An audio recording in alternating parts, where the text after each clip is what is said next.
해상의 전생 이야기.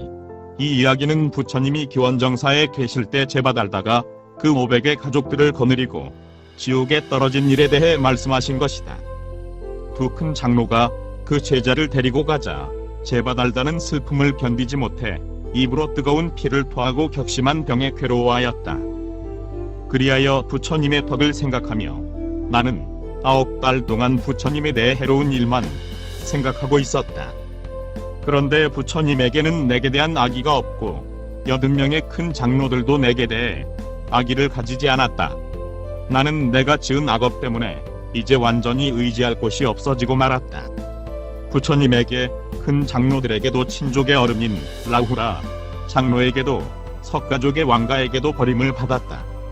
나는 이제 부처님께 가서 사과하리라 하였다. 그리하여 종자들을 시켜 자기 침대채로 들리고 밤에만 여행하여 구살라성에 도착했다. 아난다 장로는 부처님께 부처님, 제받알다가 부처님께 사과하러 오는 도중이라 합니다 하고 사회었다. 부처님은 아만다여, 아마 제받알다는 나를 만나지 못할 것이다 하고 답하셨다. 제받알다가 사위성에 도착했을 때 아난다 장로는 또 그것을 부처님께 사려였으나 부처님의 대답은 여전하셨다. 제받알다가 기원정사의 문 앞에 있는 연못 가까이 왔을 때 그 악의 과보는 절정에 이르렀다. 몸에서 심한 열이 나므로 목욕하고 물을 마시고 침대를 내려놓아라, 나는 물을 마시고 싶다 하고 땅에 내려서자 동시에 돼지가 입을 벌리고 갑자기 아비지옥에서 불꽃이 솟아나 그를 둘러 감았다. 그는 그 악업이 절정에 이르렀음을 알고 부처님 덕을 생각하며 다음 계송으로 부처님께 귀의하면서 아비지옥에 떨어졌다. 이내 모든 뼈로서 저 뛰어난 사람, 신 가운데의 신, 사람과 법을 다루는 사람, 일체를 두루 보는 사람, 온갖 복상을 구족한 저 부처님께 내 목숨을 다해 귀의합니다. 그에게는 500명 사자의 가족들이 있었는데 그들도 그와 한패가 되어 부처님을 비방하고 꾸짖었기 때문에 다 함께 아비지옥에 떨어졌다. 이렇게 제받알다는 그 500 가족들을 거느리고 아비지옥에 떨어진 것이다. 부처님은 다음과 같은 이야기를 들려주었다. 옛날 범연왕이 바라나시에서 나라를 다스리고 있을 때 거기서 멀지 않은 곳에 목수의 부락이 있어 그들은 1000명의 가족을 포용하고 있었다. 목수들은 거기서 남의 침대를 만들어준다, 의자를 만들어준다, 집을 지어준다 하면서 사람으로부터 막대한 빚을 졌다. 그러나 갚을 길이 없었으므로 사람들은 그들을 만나면 빚을 독촉하기도 하고 이를 방해하기도 하였다. 그들은 빚쟁이 등살에 거기 살 수 없어 다른 나라 어디로 가서 살기를 생각했다. 그리하여 숲속에 들어가 나무를 베어와서 큰 배를 만들어 강으로 운반해 내려가 그 마을에서 8분의 1 유순되는 곳에 그것을 두었다. 밤중에 그들은 마을로 돌아와 처자를 데리고 가서 배에 타워 큰 바다로 나가 바라문을 따라 떠돌면서 큰 바다 복판에 있는 어떤 섬에 닿았다. 그런데 그 섬에는 저절로 나 있는 쌀이며 감자며 파초, 암나, 연부, 파라밀, 여자 등 갖가지 과일이 있었다. 파선을 당한 어떤 사람이 그들보다 먼저 그 섬에 와서 쌀과 감자 등을 먹으러 거기 살고 있었는데 몸은 장래하고 나체로서 머리도 수염도 그대로 두고 있었다.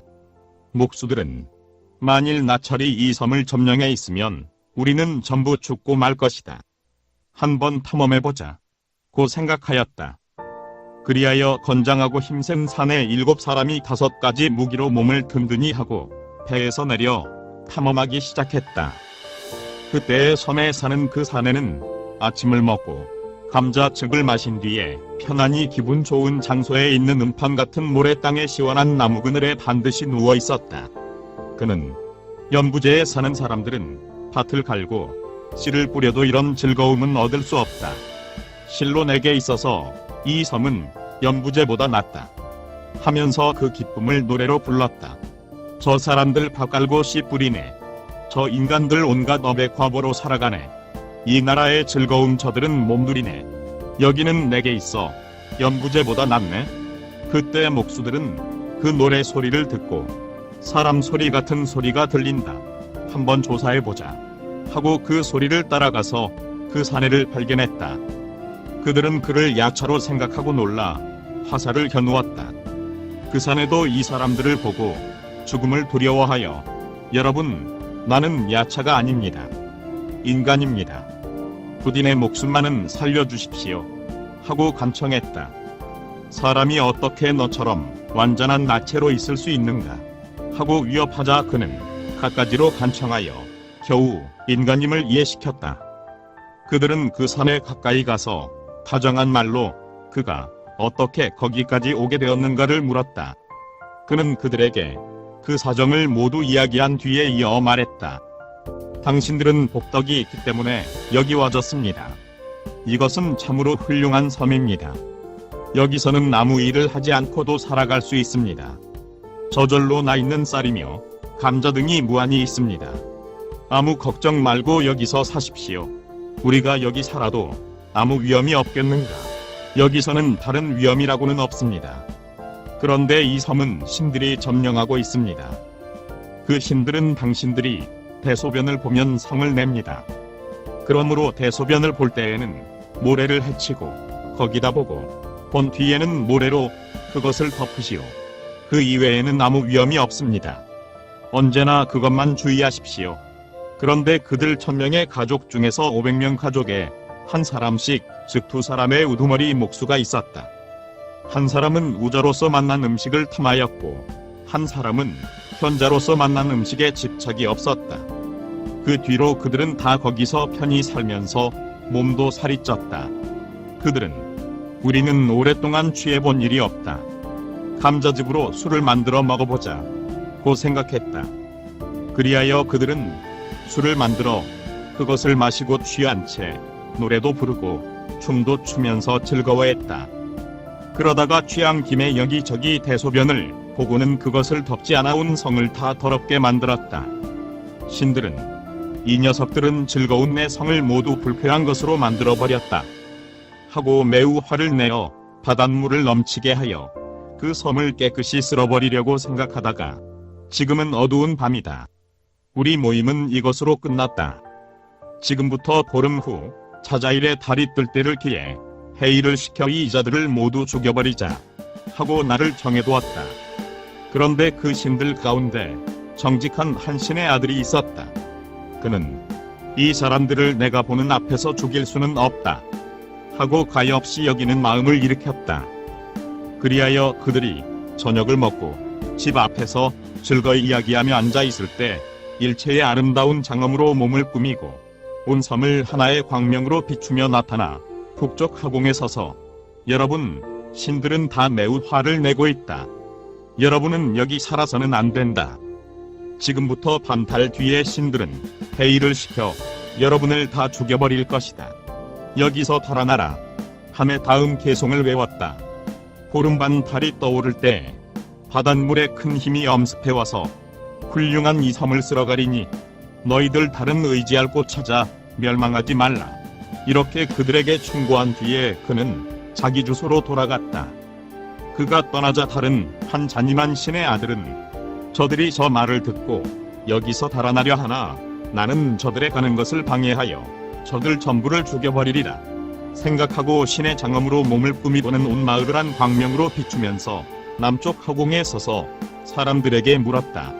여기 어린 신의 아들이 왔던가? 왔었습니다. 그는 그대들에게 무엇이라 말하던가? 사람들이 사실대로 말하자 그 신은 너희들이 여기 사는 것을 좋아하지 않는다. 그래서 화를 내어 말한 것이다. 너희들은 다른 곳에 가지 말고 여기 살아라 하며 다음 계송을 외웠다. 진실로 저 바닷물의 힘이 이 훌륭한 섬을 분쇄하지 않으리. 그것은 모든 정조로 내가 본 것이거니 두려워 말라.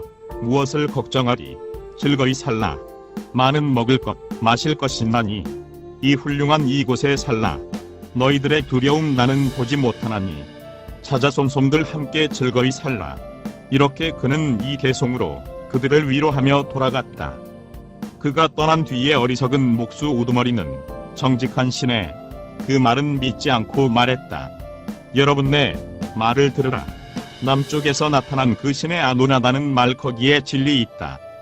북쪽의 신은 두려움도 편안함도 모르나니 두려워 말라. 무엇을 걱정하리. 즐겁게 살라. 이 말을 듣고 만난 음식을 탐하는 500의 목수들은 그 우자의 말을 곧 믿들었다. 그러나 그 현명한 목수는 그 말을 믿지 않고 다음 계송으로 목수들에게 답하였다. 저 야차들이 서로 답하는 것처럼 하나는 두려움을 하나는 난원을 말하였나니 그러므로 이제 내 말 들어라. 당장 모두가 멸망하지 않을 길을 모든 이들 여기 모여 배를 만들라. 모든 기구 다 갖춘 튼튼한 통나무 배를. 만일 남쪽의 말에 진리가 있고 저 북쪽 신이 거짓을 말했다면 이 우리들 배가 불행하게 되더라도 우리는 이 섬을 버리지 않으리. 또 만일 북쪽 신의 말에 진리가 있고 그 남쪽 신이 거짓을 말했다면 우리 모두들 그 배를 타리. 우리는 편안하게 전 언덕에 이르리. 처음 말한 것도 훌륭하다 취하지 않고 또 뒤에 말도 취하지 않고 들은 대로 다 들어. 그 중간 것을 음미에 취하는 사람, 그 사람이야말로 가장 훌륭한 곳에 이르리. 이렇게 말하고 그는 다시 자, 우리는 저 두 신의 말을 다 들었으니 이제 배를 준비하지 않겠는가. 그래서 만일 처음 말이 진실이라면 우리는 그 배를 타고 달아날 것이요. 또 뒤에 신의 말이 진실이라면 이 배를 한쪽에 두어두고 여기서 살지 않겠는가 하였다. 이렇게 말하자 어리석은 목수는 그대는 물그릇 속의 악어를 보고 있구나. 그대는 너무 오랫동안 잠을 자고 있다. 처음에 신은 우리에 대해 화를 내어 말했는데 뒤에 신은 우리를 사랑해 말한 것이다. 이처럼 훌륭한 섬을 버리고 어디로 가겠는가. 만일 그대가 가고 싶거든 그대를 따르는 사람들을 데리고 배를 만들어라. 우리는 배를 만들 필요가 없다 하였다. 현명한 사내는 자기를 따르는 사람들을 데리고 배를 만들어 필요한 모든 기구를 싣고 그들과 함께 배 위에 서 있었다. 그러자 보름날이 되어 달이 오를 때 바다에서 물결이 올라와 무릎까지의 깊이로 온 성을 휩쓸어 갔다. 현명한 사내는 바닷물이 불어나자 배를 풀어놓아 띄웠다. 그러나 어리석은 목수를 따르는 500명 가족들은 바다에서 물결이 섬을 쓸으려 밀려온다. 그러나 이런 것쯤이야 하고 서로 이야기하며 앉아 있었다. 그러자 물은 허리쯤 올라오고 등까지 올라오며 파리나무의 깊이 7파리나무의 깊이가 되어 그 섬을 완전히 쓸어갔다. 현자는 방법이 좋았으므로 만난 음식에 집착하지 않고 안전하게 살아갈 수 있었으나 어리석은 목수는 만난 음식을 탐하였으므로 미래의 위험을 살피지 못하였고 그 500의 가족들과 함께 파멸을 당했다. 부처님은 이 이야기를 마치고 나서 비구들이여 제바달다가 현재의 안락에 사로잡혀 미래를 생각하지 않다가 그 종자들과 함께 파멸을 당한 것은 지금만이 아니요 전생에도 그러했다 하시고 그때 그 우치한 목수는 제바달다여 남쪽에 섰던 비범의 신은 저 구갈이요 북쪽에 섰던 신은 저 사리불이요 그 현명한 목수는 바로 나였다 고 말씀하셨다. 구독과 좋아요를 클릭해 주시면 불교 전파 및 불경 보급 사업에 많은 도움이 됩니다.